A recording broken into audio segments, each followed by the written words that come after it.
Bien-aimés dans le Seigneur, bonjour. Bonjour. Bonjour, peuple de Dieu. Bonjour. Je rends grâce à Dieu pour ta présence cet après-midi. Amen. Je veux bien croire, bien-aimé, que ce n'est pas en vain que tu es là. Amen. Amen. Alléluia. Amen. Tout à l'heure, mon bien-aimé Marc a dit, hier c'était la fête de parents. Mais on n'a pas vu les parents se manifester parce qu'ils n'ont pas eu de cadeau. Les enfants ne passent jamais aux parents. C'est très très difficile. Amen. Les parents sont obligés de penser aux enfants et aux épouses. Qui pensera aux parents si les enfants ne le font pas? Amen. Alléluia. Amen. J'attendais voir mon frère Joseph, j'allais voir s'il allait lever son bras comme parent, mais j'ai dit non, mon frère. Tu continues à dormir, il y a encore du temps pour toi. Il y a un moment où le Seigneur te réveillera. Amen. Amen. Donc, bonne fête des parents. Je rends grâce à Dieu. Voilà, pour tout ce que vous faites pour nous. Amen. Amen. Moi, je le dis pour mes parents. Amen. Amen. Alléluia. Amen. Je sais qu'ils sont très loin et me suivent en direct. Donc, j'ai dit merci aux parents. Amen. Amen. Alléluia. Amen. Bien-aimés dans le Seigneur, nous allons retomber finalement dans la même atmosphère de tout à l'heure. Amen. Amen. Un jour, je partageais avec mon bien-aimé Arnold. Il m'a fait part de plein de messages que le Seigneur donne pour son Église. Alléluia. Amen. Et si nous ne sommes pas attentifs à ce que le Seigneur nous dit, parfois nous risquons d'aller à côté de l'essentiel. Alléluia. Il faut parfois ouvrir l'œil, l'oreille, le bon œil et la bonne oreille. Et surtout pour être attentif au message du Seigneur. Le message du Seigneur, si vous le laissez passer, vous laissez passer aussi une occasion de bénédiction. Alléluia. Pour le peuple de Dieu, peut-être pour toi-même aussi. Amen. Étant donné que la bénédiction commence par Aaron, donc si Aaron est distrait, c'est pour dire que c'est tout Israël qui va être distrait. Alléluia. Toute la maison d'Israël risquera de pâtir de cette attitude d'Aaron. Amen. C'est pourquoi dans chaque organisation, le Seigneur élève toujours un homme. Alléluia. Pour pouvoir présider, pour pouvoir conduire la vision. Amen. C'est pourquoi, bien-aimés, nous, en tant qu'enfants de Dieu, en tant qu'Église du Seigneur, nous devons beaucoup prier pour nos bergers. Alléluia. Ils sont porteurs, bien-aimés, de Christo. Amen. Alléluia. Ils sont porteurs de Christo. Nous avons besoin de ce qu'il y a dans la criche. Alléluia. Parce que c'est là où il y a la vie. Amen. C'est pourquoi il faut soutenir ces hommes-là et ces femmes, bien-aimés, qui ont donné leur vie pour la mission, pour l'œuvre de Dieu. Amen. Donc je disais, nous allons recréer la même ambiance que tout à l'heure. Je priais, je disais, Seigneur, crée une brèche dans les cieux. Alléluia. Pour qu'il y ait transfert entre ciel et terre. Alléluia. Quand il y a transfert entre ciel et terre, l'atmosphère sur la terre change. Alléluia. S'il n'y a pas de brèche, le ciel est fermé. C'est fini. Le semeur ne donne plus la pluie. Alléluia. Alléluia. Je disais, celui qui donne la pluie, il doit donner la pluie au semeur pour que le semeur puisse avoir de la sémence. Alléluia. Et si le ciel est fermé, il n'y aura plus de transfert. Nous devons tout le temps, chaque enfant de Dieu bien-aimé doit être dans cette attitude-là. Chercher qu'il y ait une brèche dans le ciel pour que ces transferts-là continuent à exister, bien-aimé. L'atmosphère doit changer dans ta maison. L'atmosphère doit changer dans ton travail. L'atmosphère doit changer dans ton église. L'atmosphère doit changer dans ton pays. Et cela n'est possible que si cette brèche-là existe et que les transferts se fassent entre ciel et terre. Comme nous venons, bien-aimés, de le dire et de le chanter ici. Amen. Amen. Là n'est pas, bien-aimés, le sujet de mon intervention de cet après-midi. Amen. Amen. Cet après-midi, nous allons parler de ce que certains, certainement d'entre nous, ont déjà entendu enseigner, prêcher. Alléluia. Mais le Seigneur m'a mis à cœur d'exploiter une nouvelle dimension de cette parole que tu as peut-être déjà entendue. Alléluia. Nous allons nous mettre debout, bien-aimés. Nous allons prendre le livre de Luc, chapitre 8.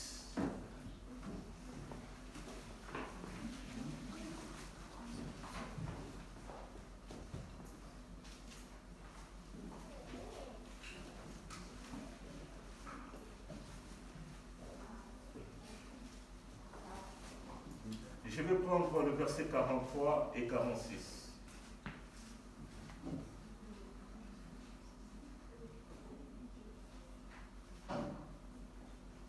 Nous y sommes.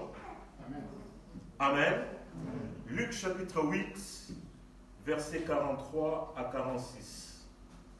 Or, il y avait une femme atteinte d'une perte de sang depuis 12 ans et qui avait dépensé tout son bien pour le médecin, sans qu'aucun ait pu la guérir. Elle s'approcha par derrière et toucha le bord du vêtement de Jésus. Au même instant, la perte de sang s'arrêta. Et Jésus dit, « Qui m'a touché ?» Comme tous s'en défendaient, Pierre et ceux qui étaient avec lui dirent, « Maître, la foule t'entoure et tes presses et tu dis, qui m'a touché ?» Mais Jésus répondit, « Quelqu'un m'a touché, car je connus qu'une force était sortie de moi. » Amen. Amen. Vous pouvez, bien aimé, vous rasseoir. Bien aimé dans les Seigneurs, le titre, comme vous pouvez l'imaginer, de mon intervention, c'est « Qui m'a touché ?» Alléluia. Qui m'a touché? Qui m'a touché? Cette question, c'est Christ qui pose. Christ pose cette question, bien aimé,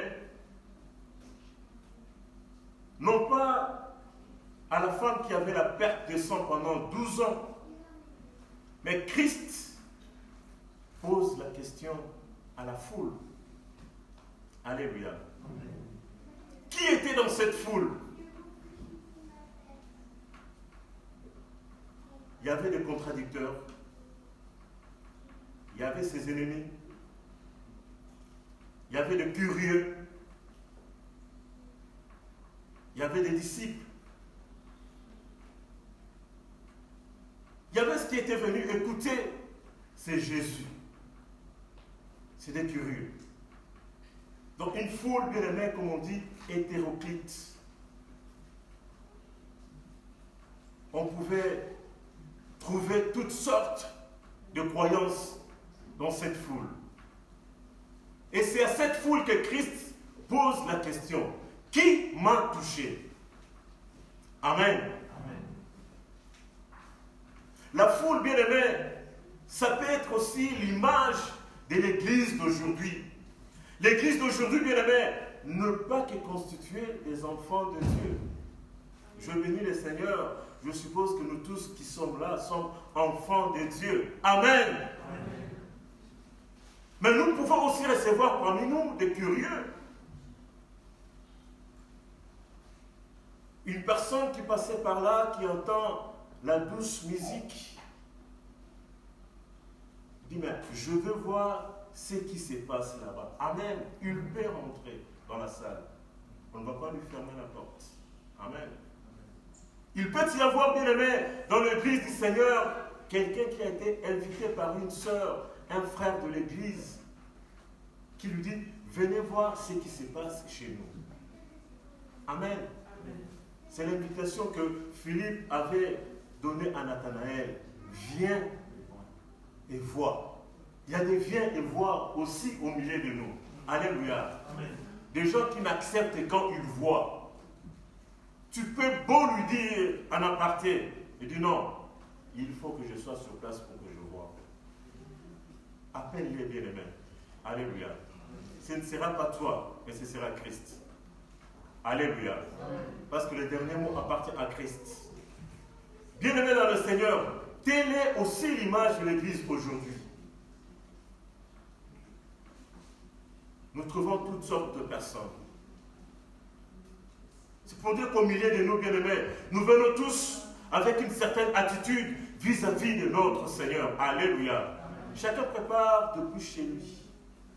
Il dit, j'ai rendez-vous avec mon Seigneur. Alléluia. Certains peut-être se disent, non, je vais aller confesser mes péchés à l'église. Amen. Mais on arrive ici, mon bien-aimé Marc ne nous a pas menés dans une étape de confession. Amen. Alléluia. Donc si tu t'es dit, voilà, je vais confesser à l'église, maintenant, raté, comme mon bien-aimé a dit. Amen. Donc, on ne se prépare pas ici à l'église. Donc, quand je viens à l'église, je me prépare depuis chez moi. Alléluia. Amen. Amen. Donc, quand je viens à l'église, je me prépare depuis la maison. Alléluia. Et bien aimé dans le Seigneur, nous venons ici avec une certaine attitude. Moi, je rends grâce à Dieu si, au terme de cette parole, certains d'entre nous en seront touchés. Dieu soit loué. Amen. Amen. Mais quand la puissance, bien-aimée, se déverse dans nos salles, ce n'est pas le 100% de la salle qui va être touché et guéri. Au terme du message, tu vas peut-être poser la question à une ou deux personnes, tu n'auras pas la même réponse. Une personne te dira, ce message-là, je l'ai déjà entendu. Alléluia. Donc pour cette personne, il n'aura bénéficié de rien. Amen. Mais au moins, il a été dans la présence de Dieu, il a loué son Dieu, il a adoré. Mais quand tu poseras la même personne à une autre personne, c'est que le pasteur avait dit, cette parole-là m'avait touché. Alléluia. Amen. Cela dépend, bien aimé, de l'attitude de chacun, de chacune de nous, devant le Seigneur. La manière dont tu étais préparé. Alléluia.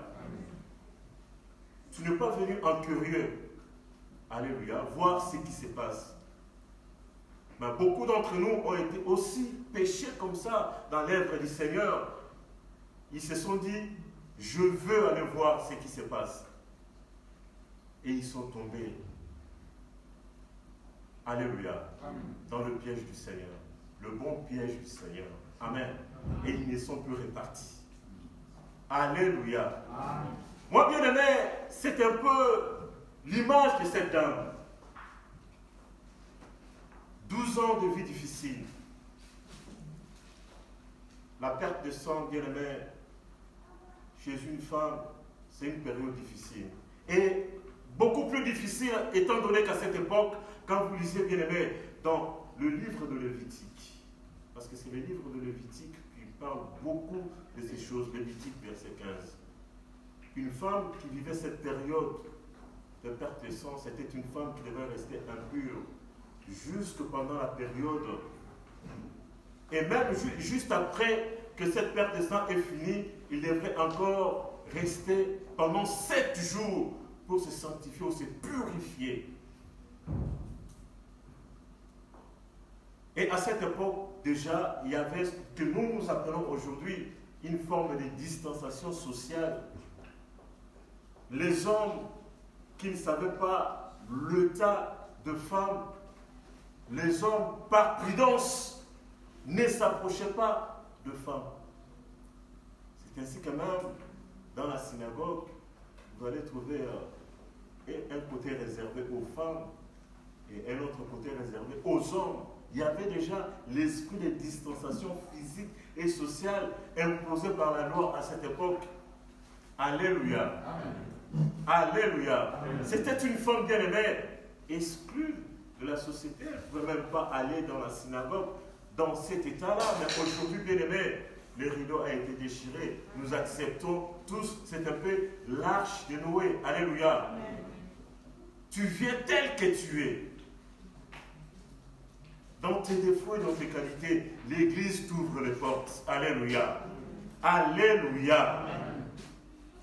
Nous sommes là aujourd'hui mélangés, frères et sœurs. Il n'y a pas une rangée destinée aux pasteurs, aux serviteurs, aux servantes et une autre aux membres de l'Église ou aux frères et sœurs. Nous sommes tous mêlés. Alléluia. Amen. Mais tel n'était pas le cas en cette époque-là. Alléluia. Amen. Et cette femme va prendre le risque, bien-aimé, de se retrouver dans la foule, dans son état d'impureté. Alléluia. Amen. Mais elle va chercher quoi? Elle a besoin d'être guérie. Bien-aimé, après, cette dame a vu de toutes les couleurs. La Bible dit qu'elle a dépensé tout son bien, tout ce qu'elle avait. Quand on n'a plus rien dans la vie, alléluia, on vit dans le désespoir.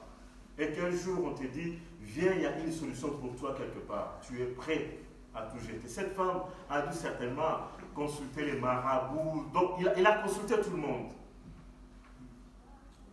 Le médecin n'a pas été une solution pour cette dame. Amen.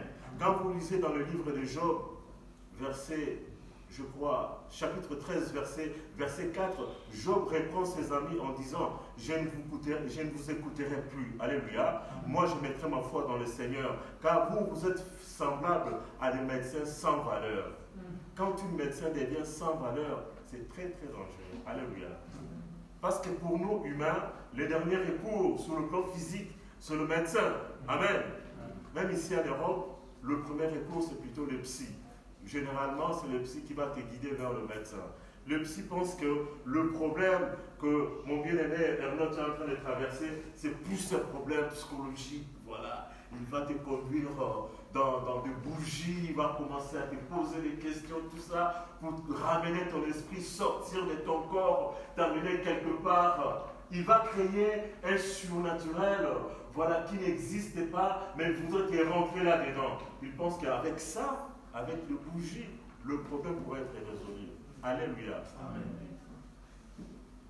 Mais finalement, tu iras voir le médecin, et quand le médecin te dira, non, je n'ai pas de solution pour toi, le médecin devient pour toi sans valeur. Et l'ultime recours pour cette dame, c'était l'homme qui était dans la foule. L'homme sur qui, bien aimé, tous les regards de la foule étaient fixés.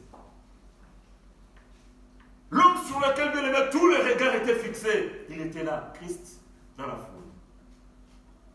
Et la Bible dit, cette femme, certainement qu'il a usé de toutes les forces. Bien aimé, quand on n'a que ça comme solution, on se dit, c'est aujourd'hui ou jamais.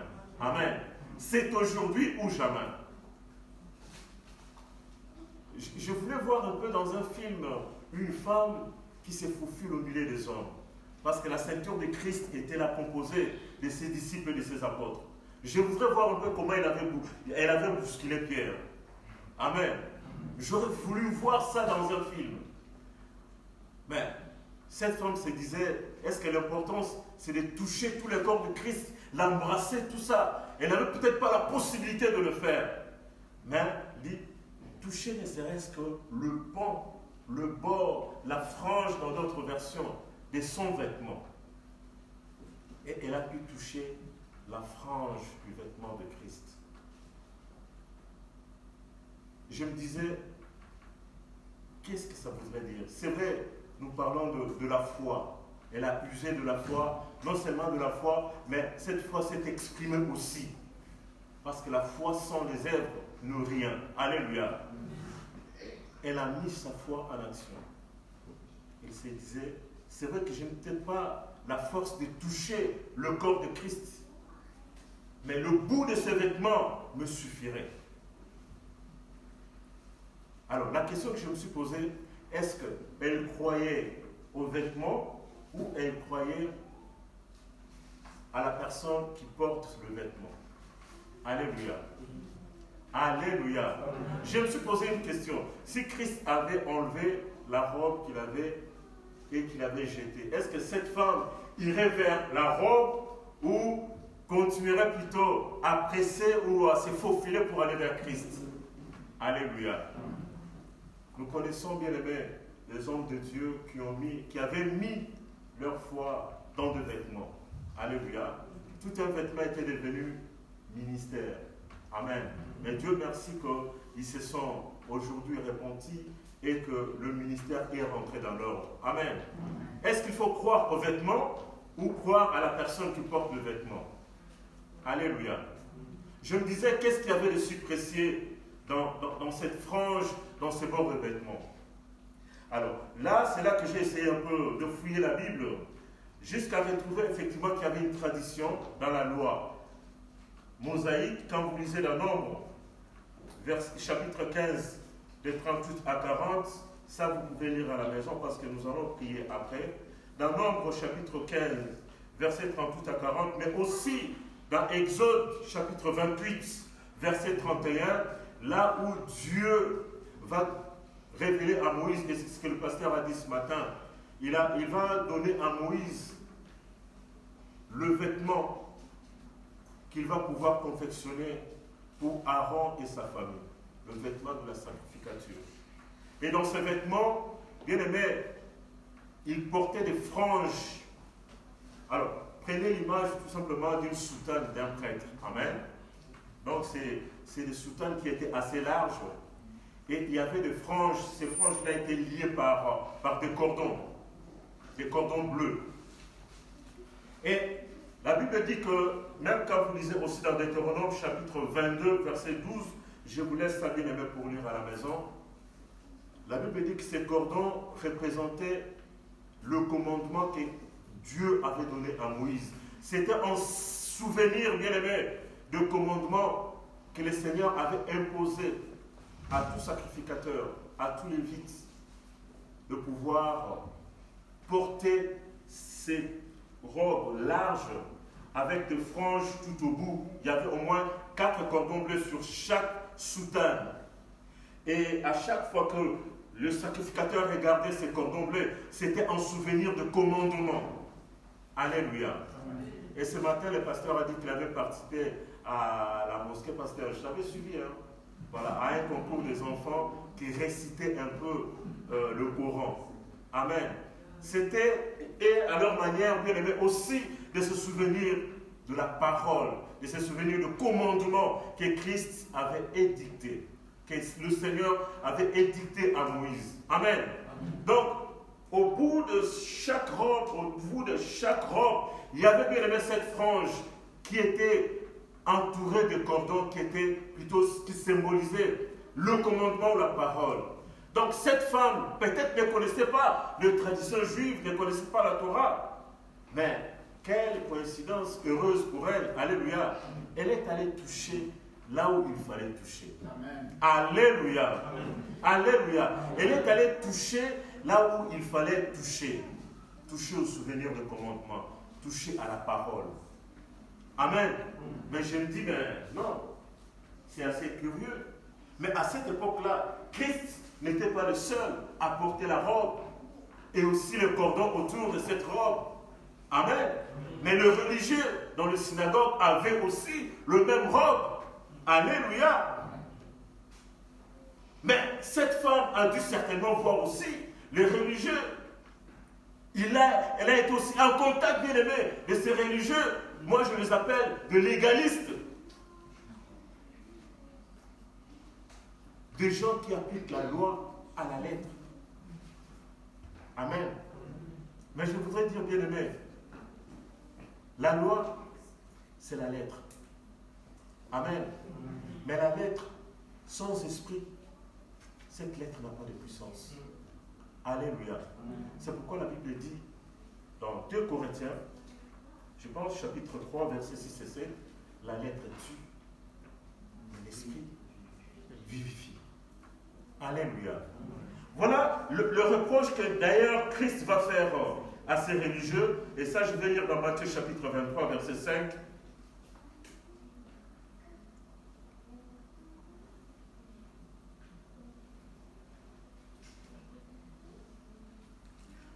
Matthieu 23, chapitre 5. J'ai lu la parole de Dieu. Christ dit, ils font toutes leurs actions pour être vus des hommes. Ainsi, ils portent de larges phylactères. Ils ont de longues franges à leurs vêtements. Ils aiment la première place dans le festin et le premier siège dans le synagogue. Amen. Quelle est la motivation avec laquelle tu fais ton ministère? Amen. L'orgueil précède la chute. Et beaucoup d'hommes et de femmes de Dieu sont tombés, bien-aimés, dans ces pièges. Le m'as-tu vu? Amen. La parole est restée dans la lettre. Amen. La parole est restée dans la lettre. Mais en eux, en elle, il n'y a aucune expression de la puissance. Paul disait, ma prédication ou mes discours ne reposaient pas sur le discours. Mes prédications ne reposaient pas sur les discours persuasifs de la sagesse.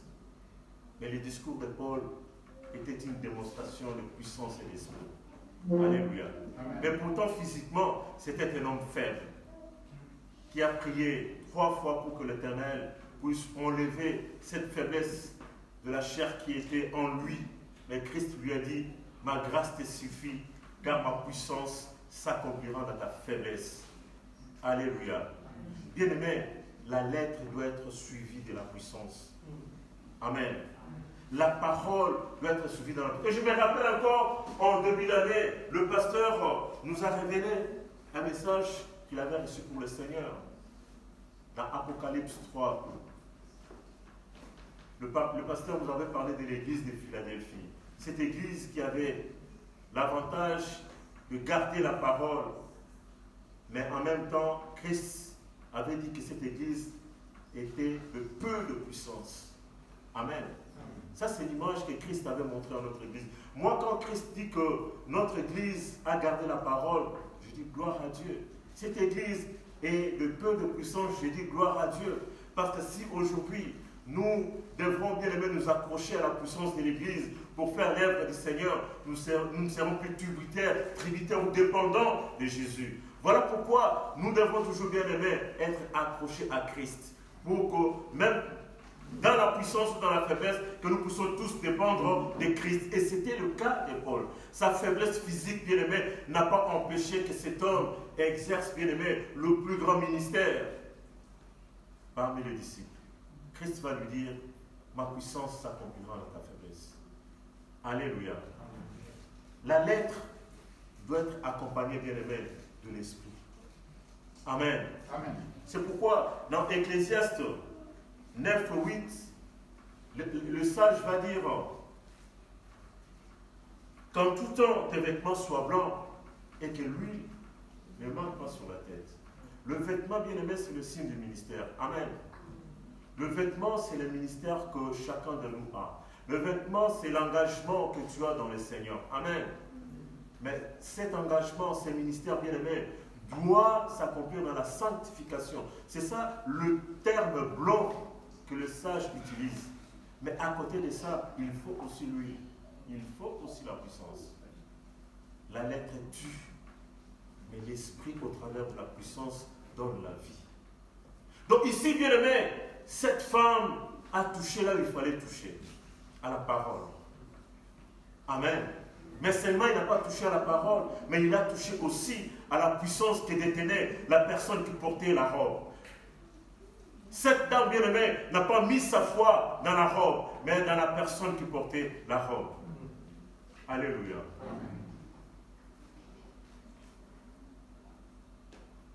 Nous sommes nombreux dans l'église. Peu peut-être d'entre nous vont être visités par le Seigneur. Et cela va dépendre, bien-aimé, de l'attitude avec laquelle tu t'approches du Seigneur. Alléluia. Amen.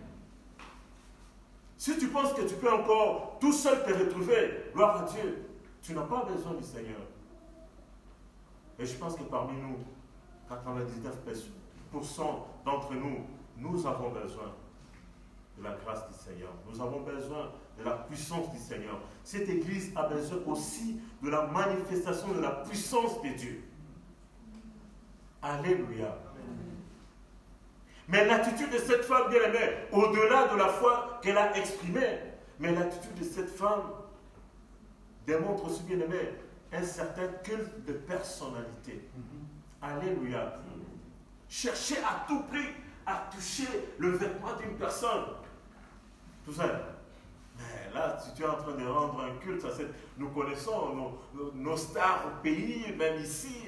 Il suffit qu'ils passent dans la rue, mais voilà, c'est une foule, c'est innombrable.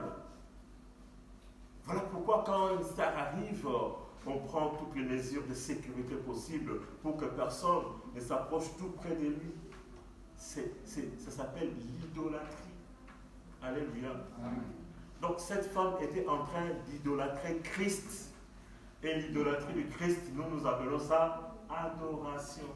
Alléluia. Alléluia. Amen. Cette femme n'adorait pas la robe, le vêtement. Amen. Mais il voulait faire le culte de la personnalité sur la personne qui portait les vêtements. Bien-aimé dans le Seigneur, c'est finalement à ce culte-là que je voudrais t'inviter cet après-midi. Alléluia. Amen. Parce que je voudrais vraiment reprendre le message de mon bien-aimé Touzaïa. Nous voulons passer un temps d'adoration dans la même atmosphère que mon bien-aimé Marc nous a amené ce soir. Amen. Amen. Je voudrais que tu viennes, bien-aimé, avec ta petite foi là. Mais pour moi, elle est suffisante, bien-aimé, pour que tu vives la puissance du Seigneur en toi. Alléluia. Amen. Bien-aimé, il faut qu'il y ait ces transferts. Nous allons prier, adorer Dieu. Que l'Éternel te fasse grâce, qu'une brèche dans le ciel s'ouvre pour toi. Que ces transferts, bien-aimés, s'effacent entre ciel et terre. Alléluia. Amen. Que l'atmosphère change dans ta vie. Comme cette femme a pu la constater. Alléluia. Amen. Et quand Christ va dire, mais qui m'a touché? Ce n'est pas que Christ ne connaissait pas la personne qui l'avait touché. Mais Christ voudrait montrer à la foule combien l'expression de la foi de cette femme était au-delà de toute imagination. Amen. Imaginez qu'en l'instant, cette femme commence à raconter ce qu'elle avait en elle. Je pense que la foule allait certainement fuir en disant non, selon la loi de Moïse, ils allaient commencer à condamner. Mais Christ va lui dire, ta foi t'a sauvé. Amen. Alléluia. Viens, bien-aimé, devant le Seigneur dans une attitude d'adoration, dans une attitude de culte, d'idolâtrie pour notre Seigneur.